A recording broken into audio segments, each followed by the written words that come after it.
All right, guys, I'm gonna be really quick on this. I was supposed to do this at the end of a different video. I decided to dedicate this video to this content creator. So this kind of hurt me when I saw this. It was a couple days ago, and I watch this content creator regularly. And before I get into it, just so you know, this video is mainly for people of faith. I'll just leave it at that. People of faith. You know who I'm talking about. It's not a lot of you guys, but I'm talking to you guys.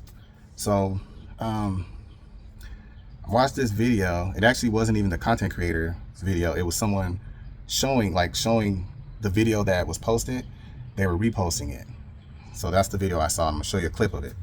And it hurt me, man. It really did, emotionally. So anyways, I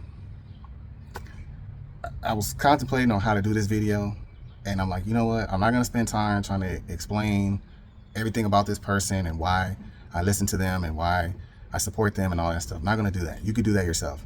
I put the link of their channel in the description and the link to the video. Just know that I support this person. I think that they are definitely called to do what they're doing, and I love their channel because they don't cater to the world. They don't sugarcoat. They read literally what the Bible says, and then they repeat that. Like, they just tell the truth. I mean, that's really all it is. They tell the truth. They don't lie to people. So I'm gonna just give you an example. It's a big example, but it's one that's very common. Homosexuality, right? People are trying to normalize it and say that you can still go to heaven and all that stuff. So he allowed you to go on his channel. You can go on his channel and question him about anything, any topic, and he's going to just tell you the truth. He's going to go to the scripture. He's gonna open the Bible. He's gonna go straight to the verse and tell you the truth. That's it. So that's what I like about him. So I know, and he knows, and most believers know, that if you practice homosexuality, you will not inherit the kingdom of heaven. The Bible says that. God is not like, that's not a scare tactic or anything like that. Like, he's serious about that. There's, in the world today, they will make you think that it's okay. You can still live that lifestyle and go to heaven. He'll tell you, no, you can't. And he'll show you the scriptures where. Most people that come on his channel try to justify things. They never have any verses to support what they're saying. It's just all based on their personal opinions. So that's the example I'm gonna give you. That's it. You can judge him however you want. To be honest with you, in this situation, it really doesn't matter. It doesn't matter what he believes. It doesn't matter if you support him or not. It doesn't matter if you like him or not. He's a person. And I know that we are to love everyone, including our enemies. People that don't like us, people that hate us, all that stuff. I still love and support them, and I will pray for them. The Bible tells you to pray for your enemies. So coming from that perspective, I'm asking this as a favor to him, just being a human being. So whether you agree with him or not, whether you like him or not, it doesn't matter. I wouldn't wish this on anyone, not even my worst enemy. I wouldn't wish this on anybody, because we're all human. We all are going to go through things, and we're all going to face death. So anyways, I'm just going to play a clip. When I watched this video, it kind of brought my morale down a little bit, and I'm worried about him because he's like a brother to me. He's like a big brother to me. And you guys can probably relate when you have a content creator that you listen to all the time. You listen to them so much that you feel like you know them. You feel like you're part of the family because they show you so much of their personal life. And so that's how I am with All About God. That's my favorite channel. I feel like I know him, the whole family. I feel like, you know, part of the family. And so when something happens, it hurts, right? Even though I never met them, never talked to them before, I don't have to. I know so much about them because they share so much. You feel like part of the family. So that's how this person is.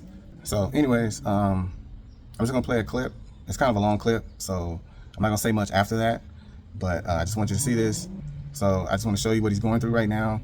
By the time I post this video, the status could change, so I don't know, but I'm just letting you know what's going on as of right now. And I'm in prayer for him, and that's it. I just want to show you what I'm talking about. But what's worse, it has affected his grandson as well. We're going to watch this video, and then I'm going to come back, and I promise you I have a lot to say. This is the worst I've ever felt, literally in my life. But I want to give you all kind of an update of what's been happening with me, what's been going on. Whew. The more I talk, it does take my breath away. So give me a little bit, bear with me a little bit. I have never been or felt this weak ever. My wife took me to, let's see, what day was this? What day? Wednesday, I think. My best friend, my caretaker, also known as my wife, she took me to the hospital. This was about 12 a.m. And they ran a battery of tests on me. And so let's see what tests they run. They checked to see if it was the norovirus, if it was COVID, if it was the flu, nothing. They checked to see if it was meningitis. They checked to see if it was something else. They did all these different chest X-rays. They did a CT scan. They did a whole work. Yeah, COVID is still a thing. And so they were left speechless. They had no idea what it was. They didn't know. I didn't know. What they did was they said, well, all we can give you, all we can have you do is just take medication to eliminate the fever and the headaches. The symptoms that I had were these extremely high fevers, some in the 106 range, some in the 105 range, headaches constantly. And at this time though, they were not subsiding. And so, give me a second. They were not subsiding. And so, I didn't have a problem breathing at the time. Didn't have a problem with any heart problems. Still don't. Although, I did have, and from time to time still do have an elevated heart rate. It's not too bad, but you don't want to continuously have an elevated heart rate. Blood pressure, my blood pressure's always been fine. I never had any, I don't have any issues, any allergies. I've actually never been hospitalized. Never. That was my first time going back there to actually see a doctor. They put IV in me, which was probably the best thing. The IV, somebody need to buy those things and sell them in Walmart or something, because that did a lot for me. Trying to keep myself hydrated was an issue. They looked at me and they said, well, they wanted to have, if I had any, what are kidney stones? They detected a small amount of blood in my urine. But they assumed it was just because of how dehydrated I was. So, and I was extremely dehydrated. Then it got to the point to where, I couldn't eat anything. I didn't feel like eating anything. I couldn't eat anything. But the day that I came back from, excuse me, from the hospital, I felt better.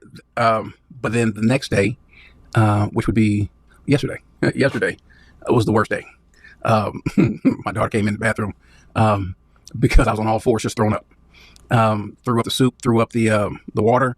The first portion of it was all food. The last portion of my throwing up was all water.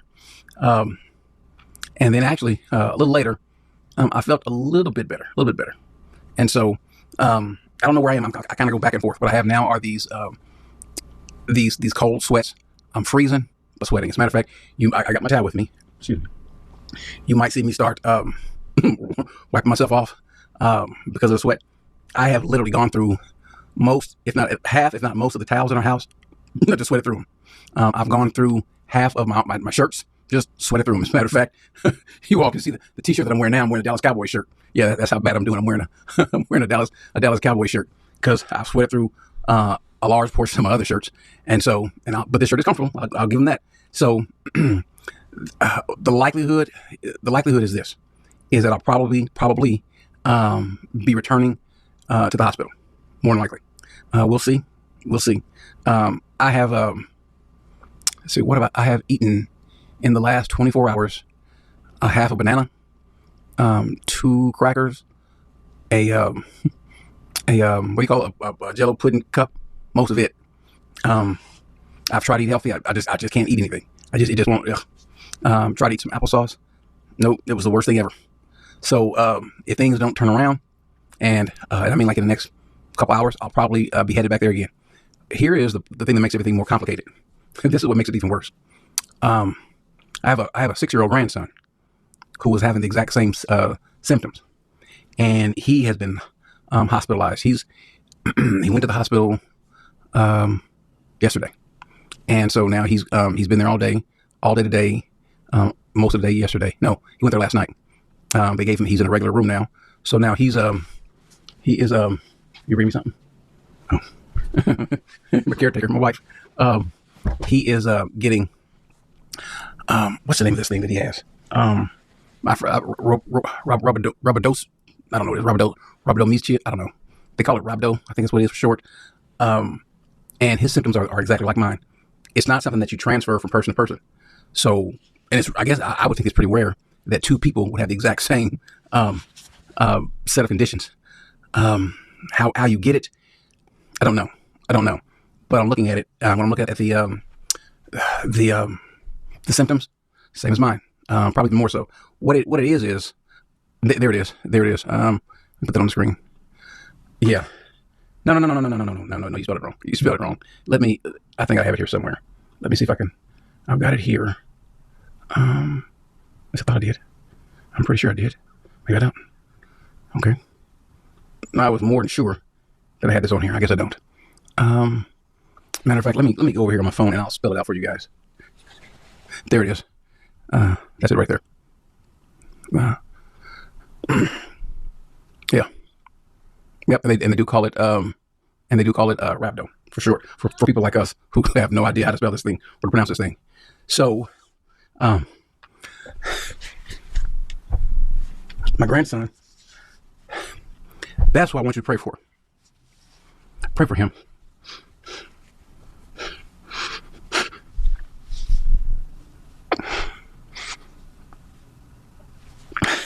Give me a second.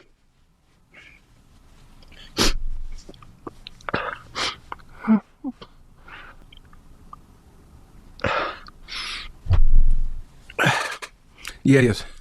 It is. And so what the IV does is it flushes the kidneys out. And so they have what's called this CK number. The CK number is basically kind of a level of a certain type of creatine that needs to be down. And so his went down. They were treating him. His went down. It did go back up a little bit just recently, but he's still doing better. He's still doing better. They need to get him to where he's able to walk around and it's not painful. This little boy is, when I tell you this little boy is smart, you know, everyone says their kid or their grandkid is smart. No, this little kid is kind of, I'm not gonna say next level smart, but he's really smart. And sometimes he's too smart for his own good. And so you don't know if he was just saying something, you know, it hurts to walk, it hurts, but no, it really did. And I was letting his parents know that I could feel the same thing. So when I'm walking, I was just weak. I mean, I asked my wife, because I couldn't open a bottle, a water bottle the other day. So she opened it for me. Sometimes I got strength, sometimes I don't. However, when I'll get up, I'll go outside and just get some fresh air. When I come back in, I have elevated heart rates. I was like, I went out just working out. So pray for him. He's a 6-year-old boy. Me, I'm 53. So I'm optimistic. I'm optimistic about overcoming all of this. But there's a different type of fear and concern when it's one of your kids or your grandkids. It took everything in me. Well, I ain't even gonna lie. I really got emotional. All right, so that's Corey. He's a person that's committed his life to sharing the gospel, which I think God is well pleased with that. What you do with your life is up to you, but I would say that you probably need to think about, is God going to be pleased with what you're doing or not? That's how I look at things. So even with my channel, I could talk about business, all that stuff, but at the end of the day, the ultimate goal is to save souls, because that's what life is about. We're all going to face him one day. So I know that reality. People try to say, keep God out of the channel, all that stuff. That's never going to work on me. That's something I can't do. It's impossible. So anyways, I'm asking my people of faith, even if you're not, if you have it in your heart, to pray for Corey. Pray for Corey. It was hard to watch that video because I've been blessed with my business and everything I've accomplished, and I have health and strength. And watching him struggle the way he is with the heavy breathing, not being able to open a water bottle, I mean, that's devastating. And I'm thinking, what if that happened to me? What if that happened to me? How can I do this work? Look at this. This is my fan. Look how much stuff I have in here. I have to deliver all this stuff tomorrow. This is some heavy furniture. That's the stuff I'm thinking about. Like, what if I lost my strength? What if I'm going through exactly what he is? You know what I'm saying? So that's why I'm so grateful every day I'm able to do this and make money. So anyways, asking if you can pray for him, his family, his wife, and hopefully he recovers from this illness that he has. So I'm just asking my audience if you can. That's it. All right. Thank you guys.